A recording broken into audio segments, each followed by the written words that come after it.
Today, I'll be bringing you part 2 of my trout fly series, with today being the day of the Royal Wulff. We're going to be tying it on a Mustad R75 79580 streamer hook, just because the dry fly hooks I have are really small, and I don't have the best kind of camera. Plus, this will give it a better demonstration of how to do this. Alrighty. So we set our streamer here. Awesome. So we're going to start off our thread, which is an 8/0 uni.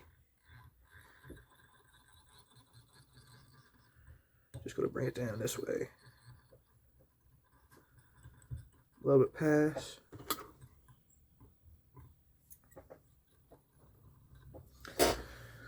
So starting off, we're going to do our wing, which is if I can find the stuff, a shore white goat. So what we're going to want to do is we're going to take a nice sizable clump. Obviously, you're going to size the clump to the size of your hook. Don't have a clump that's, half the thing of fur for like a size 12 or something like that.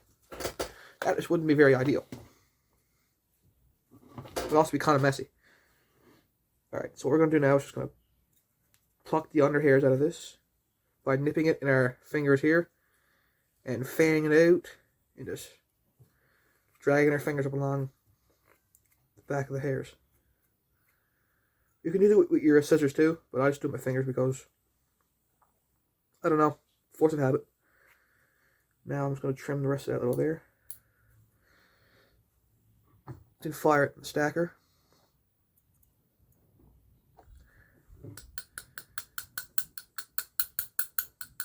I find this, I've only recently learned this pattern, but it's a very, very attractive fly when it's done. And I cannot wait to try it to come May 24 weekend for brook trout here in Newfoundland.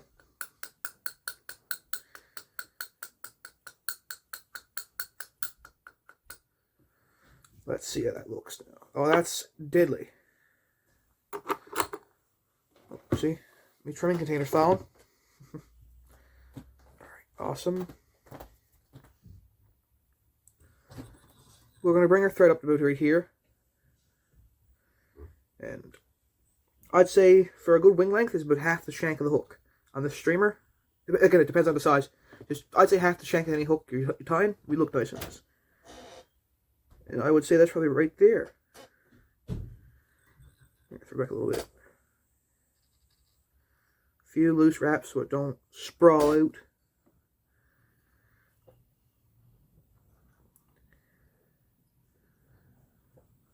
We're just going to tie it down right here now. About halfway down the shank. Then trim it on an angle like you would on a bomber, for instance.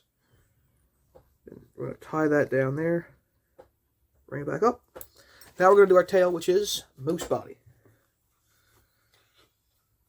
Oh my, the hair's falling out. Not too much moose, because it is a very spongy fiber. That's probably enough there. By the time we pull it, all the under hairs and the small ones and stuff.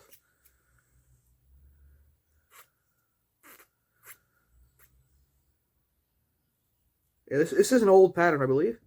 Again, I haven't done those research onto it yet. When I do, though, I will throw some facts in here now.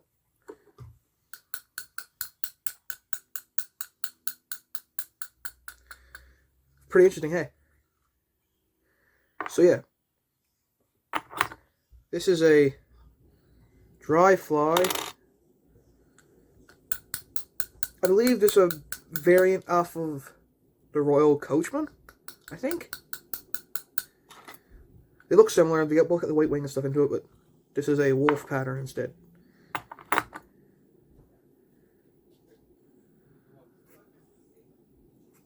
Alrighty. Now we're gonna... No. Ignore that.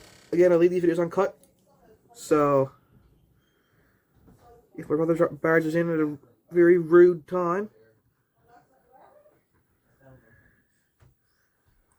I'm going to tie this wing now nice and flat. Perfect. Now we're going to go back up with our thread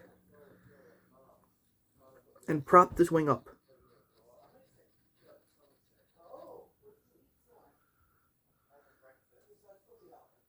Okay. Now we're going to split this wing.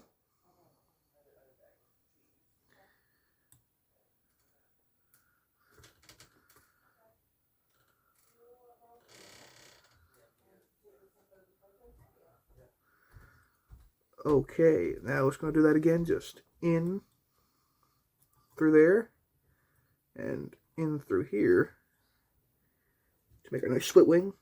Now, I know those guys who post this. I've seen it on a few videos. I personally don't like that look. I like the bushy look. So, yeah. Let's start this off there now. Yeah, tell me a minute. I'm doing something. Pull out a few of those. Now we're going to take 3 pieces of peacock herl for our first bit of body.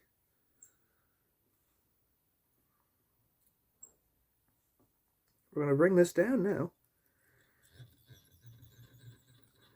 to about right here before the hook point. Bring it down to the moose hair. We're going to take this in our fingers now and give her a little twist just to make it look a little bit woven.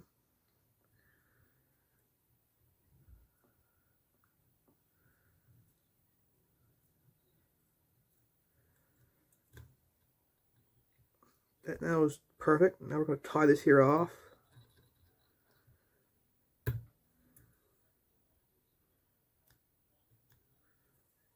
Now,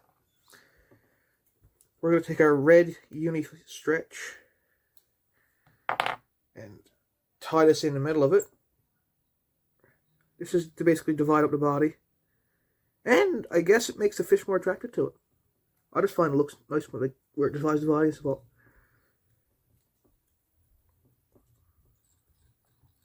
Again, we're going to do the same length, maybe a bit shorter.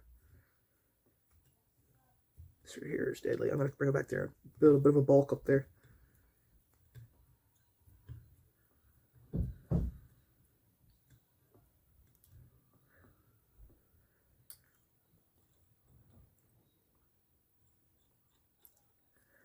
Deadly. Tie that in, trim it off. Now we do the same thing with our other bit of peacock herl. That's some marabou from yesterday.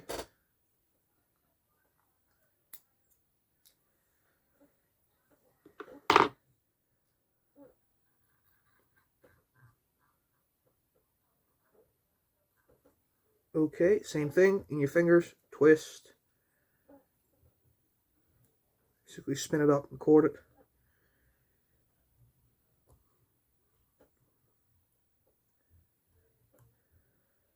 Right here.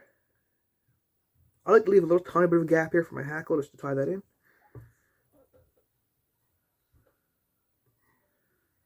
Bring this down. I need to go back over there. Now, peacock's a very brittle material. You can just sort of pluck it out. Now, we have our hackle. This is a piece of the only good strung stuff I've ever had, really. That I've dyed myself. So we're just going to take it there now. Trim off a few barbs of the feather.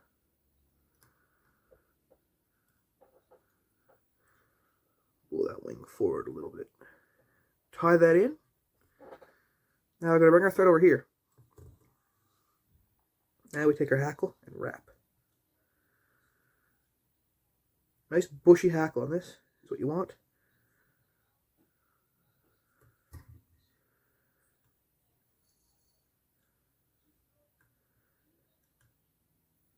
Obviously, if you had doing smaller flies, you'd want like a rooster saddle to do it, but for now on this one, basically you need to use brown hackle. We're just going to finish that off there. Pluck that out. And that right there is our Royal Coachman. That Royal Coachman of Royal Wulff.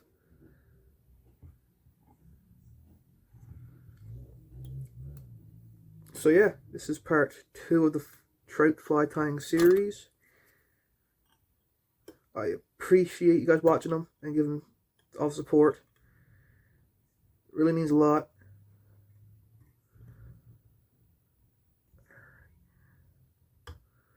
So yeah, thanks for watching. Have a nice day.